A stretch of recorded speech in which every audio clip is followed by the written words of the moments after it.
Welcome back to the Christianity in Business podcast, an initiative of the Archie W. Dunham College of Business at Houston Baptist University. I'm your host, Darren Shear, and this is the show that helps Christian business leaders to integrate biblical values into business.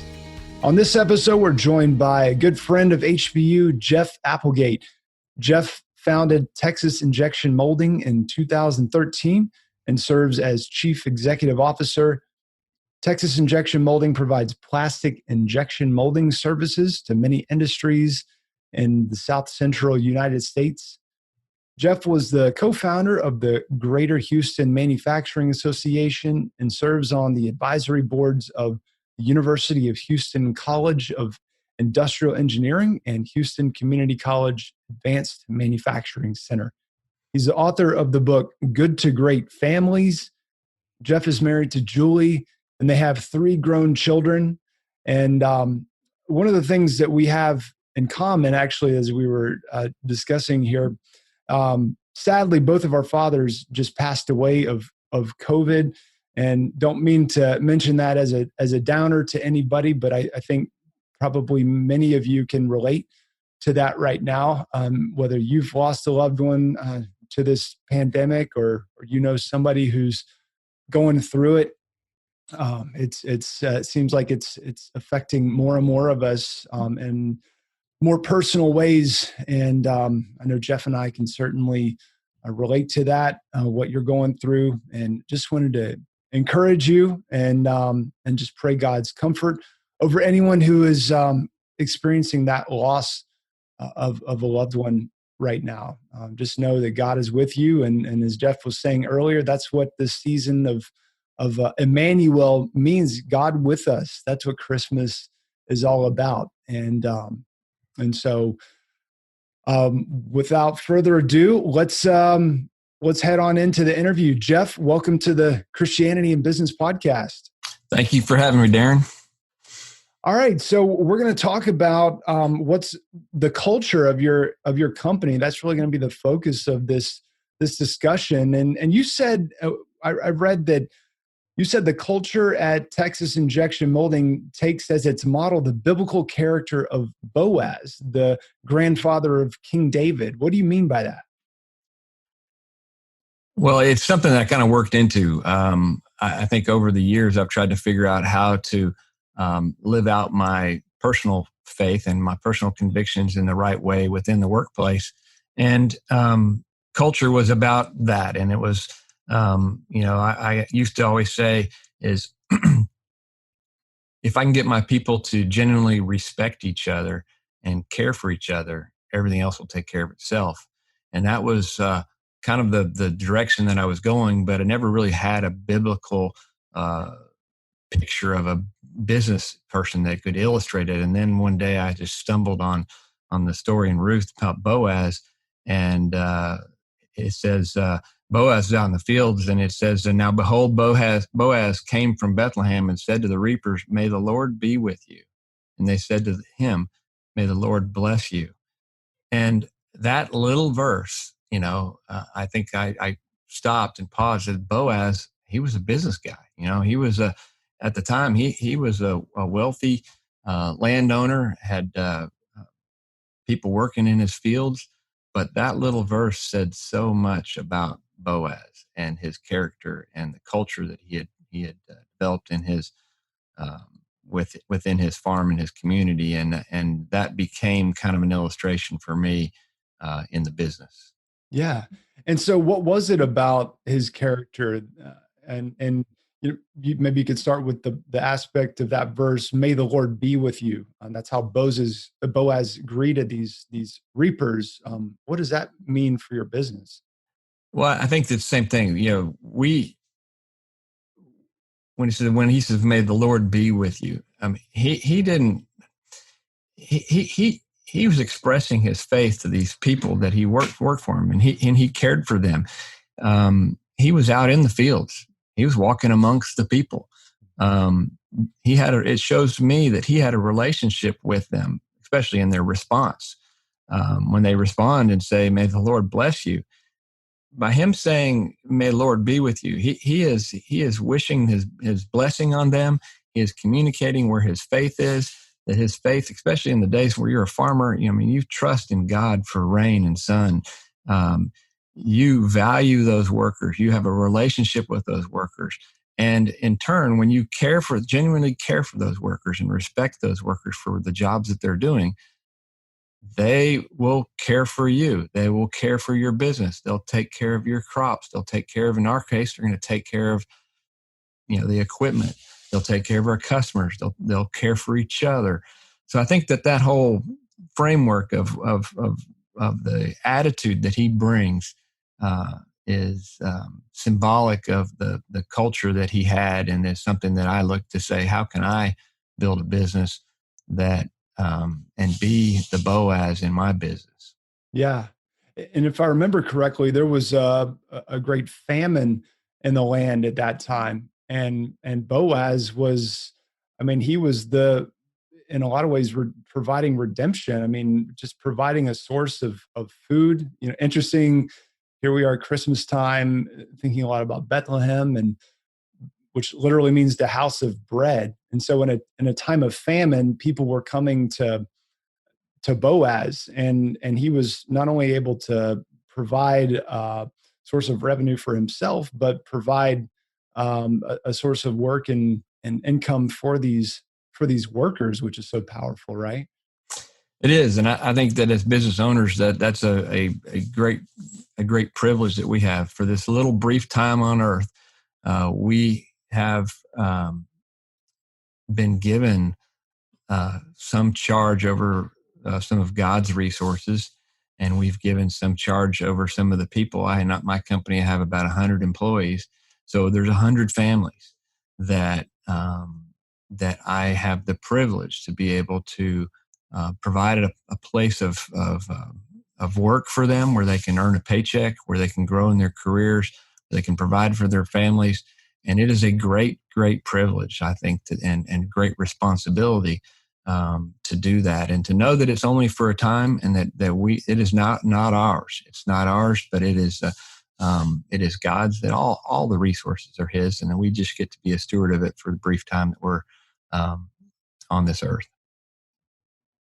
So Boaz greeted them with, "May the Lord be with you," and then his reapers replied, or his employees replied, "May the Lord bless you." What's so powerful about that? Well, I think that just demonstrates the character and the culture that Boaz had established, the relationship maybe that he had established with his employees, that they would return the blessing, and that they would want the Lord to bless him. And that will, I think that's the culture that, when I look at my employees, it's my responsibility to put them in a position where they can prosper. When we did, I'll give you an illustration. We did our benefits for our employees, and when we reviewed them at the end of the year, the benefits administrator came in and said, we provided this teledoc service, and not a single employee was using the teledoc service. And I shared with them, I said, hey, it's our responsibility. Many of our employees have not had health care, have not had access to that. They don't know how to use it. They're not technology savvy. They're lower skilled workers. And I said, we have got to be the Boaz to these folks. We have got to be the one that helps them to be able to, and if we have to come in and show them how to use this and demonstrate it, by doing that, we're showing that we care for them, and building a relationship with them of trust, because many cases in our situation, where they haven't had healthcare, they don't trust the healthcare system. And so building trust so that they will use it, and then they will understand that what we are doing is to we're trying to do things or offer things that are in their best interest for they and their families, and build that spirit where they, once they recognize that, and we've built that within our culture, there's that trust, that experience, that relationship where they will, they're not just an employee, they are a part of the family, and that they're going to, as Boaz, as he goes out and says, "May the Lord be with you," and they say in response that may the Lord bless you, because they know that you know, by their goodwill, they want to express that towards Boaz. Yeah.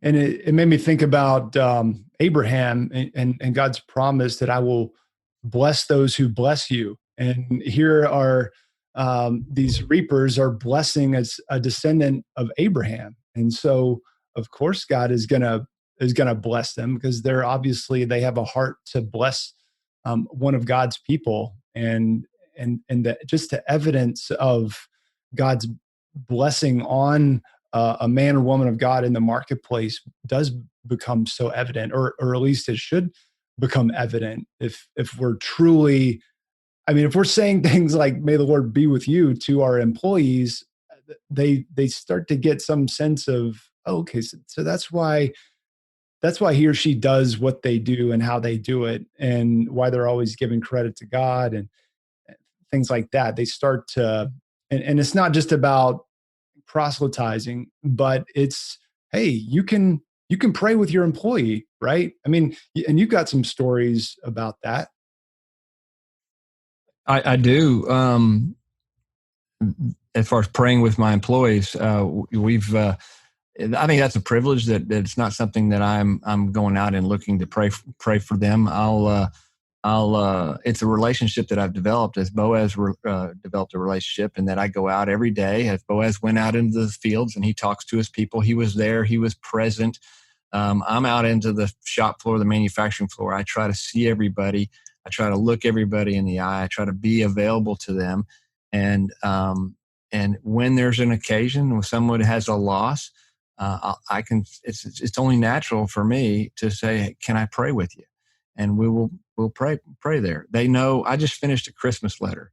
In the end of the Christmas letter, I shared of my loss of my father to COVID, and that during this Christmas season, that Emmanuel, God with us, that He has been with me and He has been my comforter, and that's how I've got through this. And that my hope for them in this Christmas season, that they would also know Him, and I could share that in a Christmas letter. When I write a letter every quarter to my employees that say kind of how we did in the prior year and or the prior quarter, and what I expect for the coming quarter. And each year I have a theme. This year happens to be building our story. We've had other themes like love one another. We've had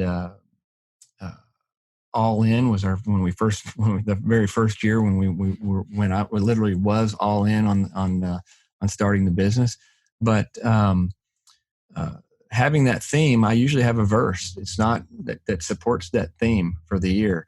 And so I don't think as business leaders that I'm also talking about a privately held company.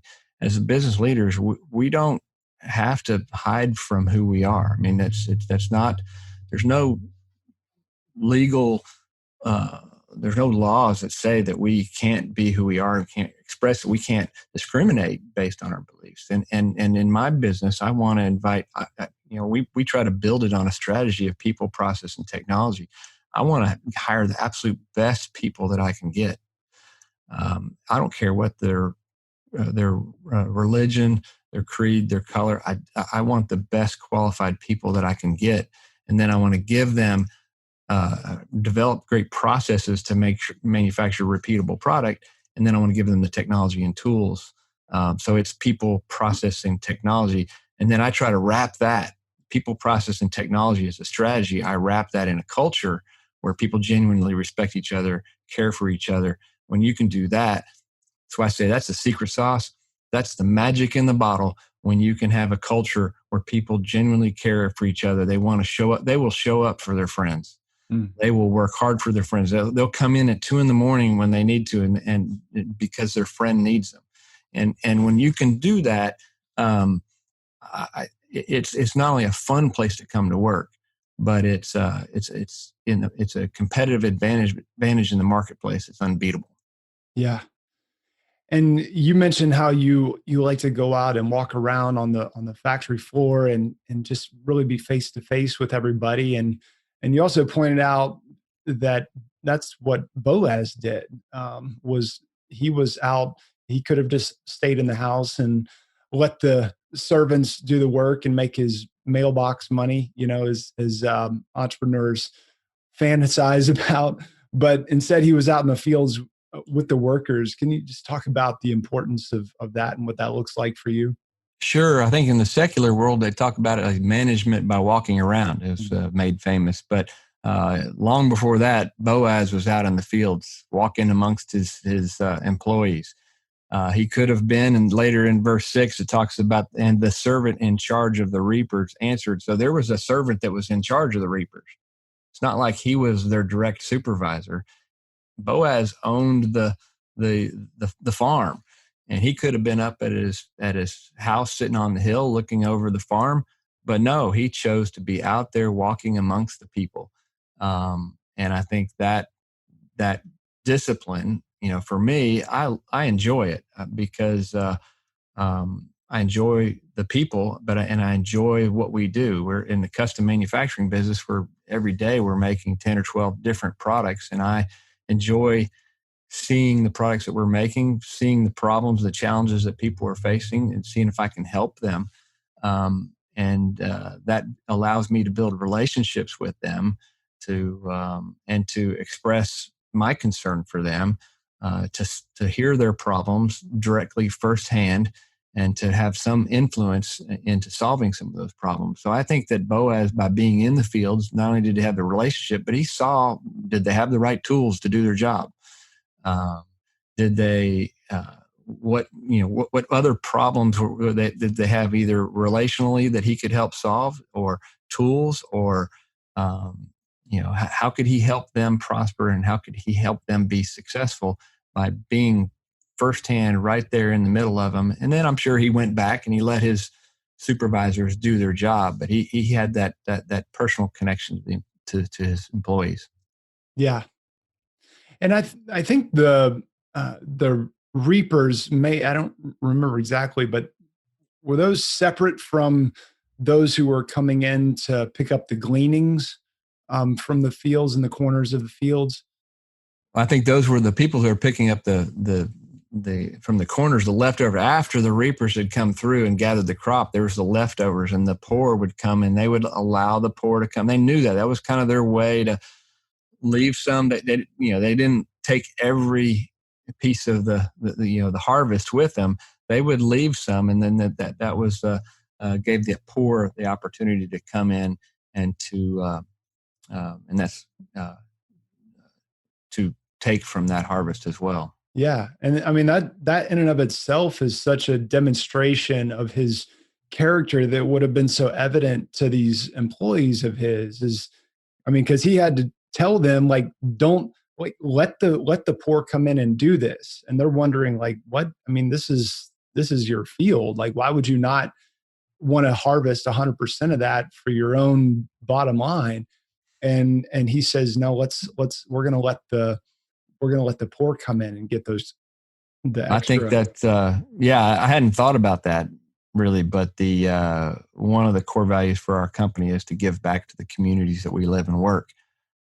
That was Boaz's way to give back to the communities that he lived and worked. So not only did he provide for the workers, but there are other ministries within the community, and he was providing. That was one of the ways that Boaz was providing for his community. And I'm sure he probably had other ways, but that was one that was recorded for sure. Yeah. What are some of the other best practices that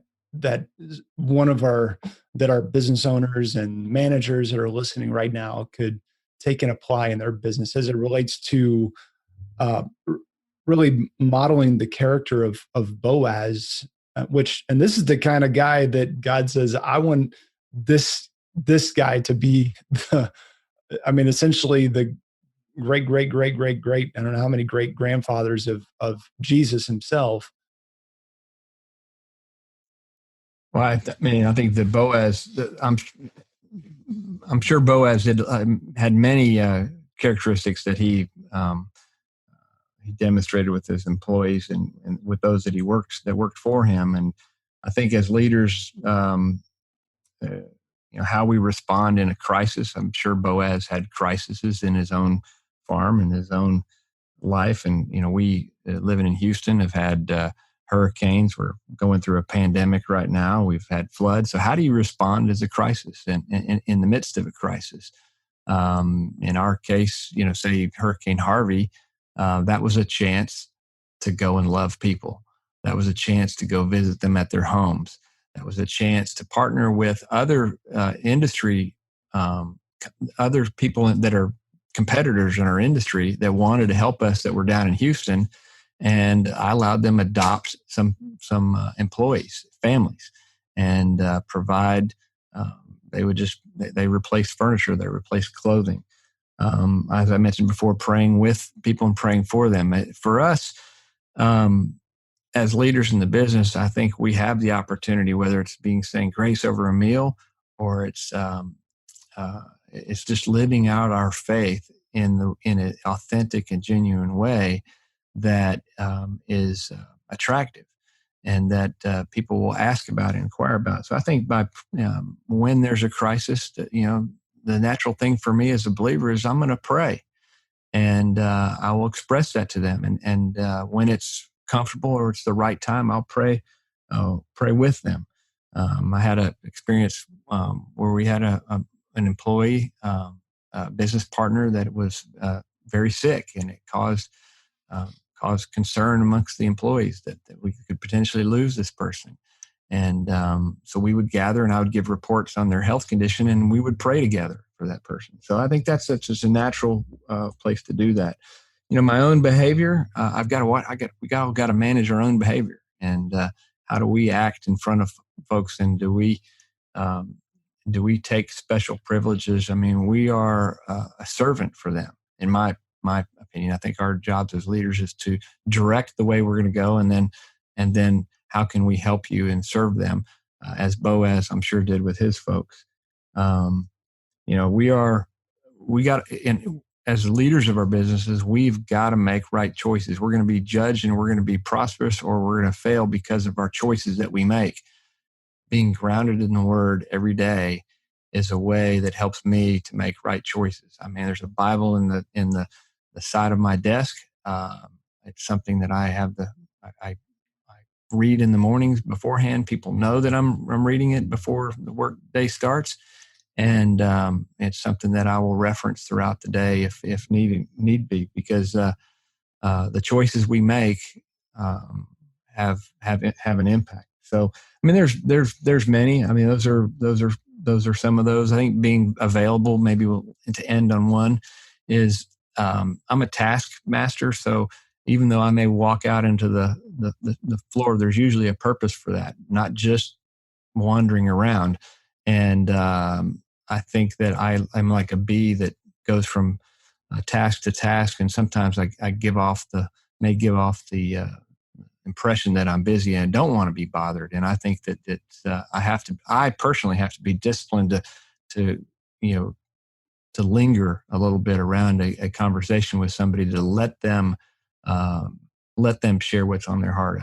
It's too easy to move from place to place. So I think just pausing and when you greet somebody, ask them a question, an open-ended question, and just wait and let them talk. So those are things that I think we can do to facilitate conversations, to let them know we care about them, asking them, about their family, just something simple gives them an open door to share what's on their heart. Yeah. Well, this has been so good, and thank you for holding up this example of Boaz as a role model from the Bible for us business people. What a great example, and considering the times that he was in with the famine that was going on in Israel, and now here we are in a global pandemic with the economic crisis that comes along with that. People are searching for people who are have a bigger purpose, who see the bigger picture, and aren't just stressed out about just the cares of the world, but are looking to God. And how, just as you pointed out, how Boaz pointed his people to the Lord. He said, "May the Lord be with you." This is certainly the example that we need. And thank you for the example that you set, Jeff. And there at Texas Injection Molding, we need more of these role models like you and the culture that you have set up. And so I know everybody can go to texasinjectionmolding.com, correct? Is that the website? That's the company website, yes. Yeah. And jeffreyapplegate.com, where you can take a look at some of Jeff's blogs. Thank you so much for your time today, Jeff. Any parting advice you'd like to leave with our listeners today? Culture is elusive. It is something that's worth pursuing. We have not got it 100% right. We are pursuing it every single day.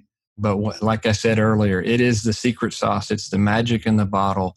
If you can get your folks to respect each other and genuinely care for each other, you'll create an environment that'll allow your business to prosper. And that's what I would encourage everybody, is to really put culture as a top priority in their business. We hope you've enjoyed this episode, and if so, we would greatly appreciate it if you would leave us a quick rating and review for the Christianity in Business podcast on iTunes. You can get more information about HBU Center for Christianity in Business at christianityinbusiness.com. Thanks for listening, and remember to keep integrating biblical values into your business.